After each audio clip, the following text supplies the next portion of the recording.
coalition's celebration inside the Tampa Theater. Also speaking at Sunday's event was former House Speaker and former Republican presidential contender Newt Gingrich. Much of his speech focused on the issue of abortion. He said Obama is, quote, the most extreme pro-abortion president in U.S. history.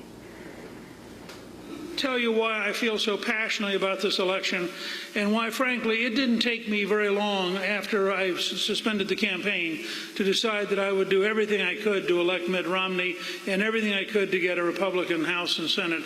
And it's pretty simple. I believe Barack Obama is a direct threat to the survival of the country I grew up in.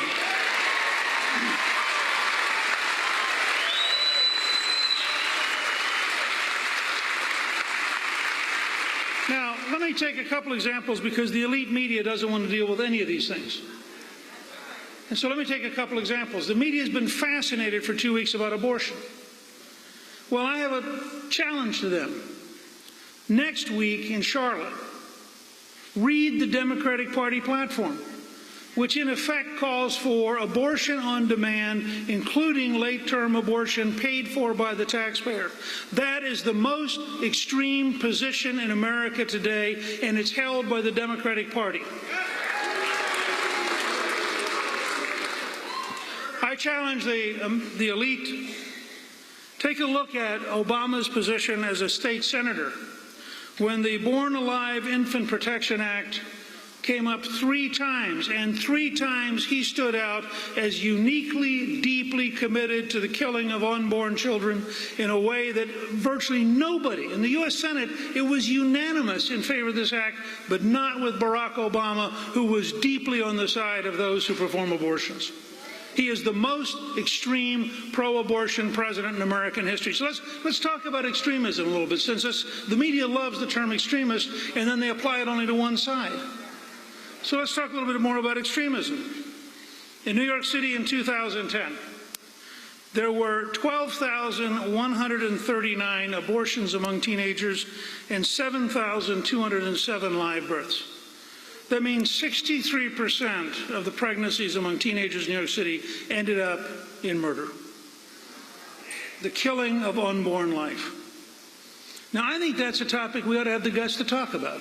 And we got to say to our friends on the other side who are so eager to defend Planned Parenthood, which in 2010 got over $400 million as the largest abortion provider in America. Now, let's talk about what is an extreme position. And I would say those who are callous about babies and callous about life ought to be forced to bear the burden of their callousness and their indifference.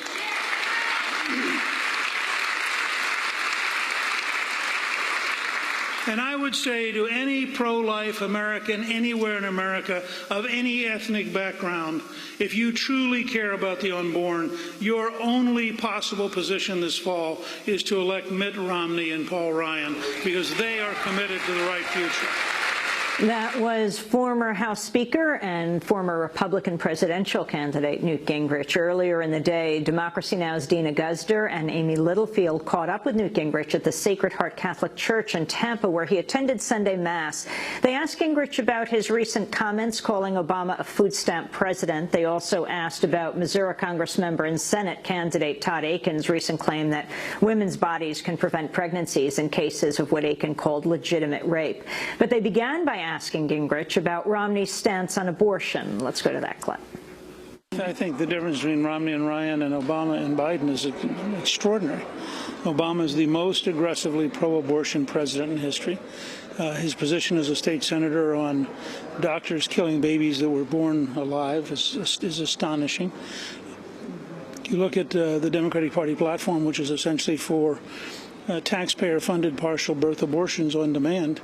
It's pretty hard for me to see how anybody who is right to life could have any question about which ticket would be better. But Romney believes in exceptions for rape and incest. But the difference between where Romney is and where Obama is is night and day. I don't see how any reasonable person can suggest that there will not be dramatically more abortions under Obama than there would be under a Romney-Ryan administration. So, was Todd Akin unfairly targeted?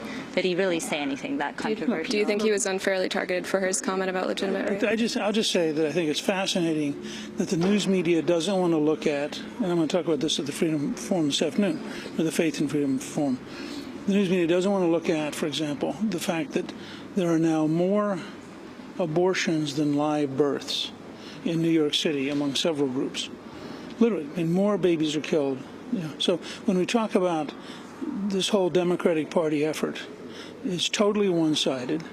And I'd love to see the news media cover the Democratic Party platform on this topic. Right. What did you feel about the concept of forcible rape? Do you feel that he was unfairly criticized? I'm not getting into that. And you called Obama the food stamp president, but didn't Jesus say Sermon on the Mount, support the poor, support those in need? How do you I believe in support. I believe in supporting them. Would Jesus have given food stamps? I believe no. Jesus would in fact have fed them.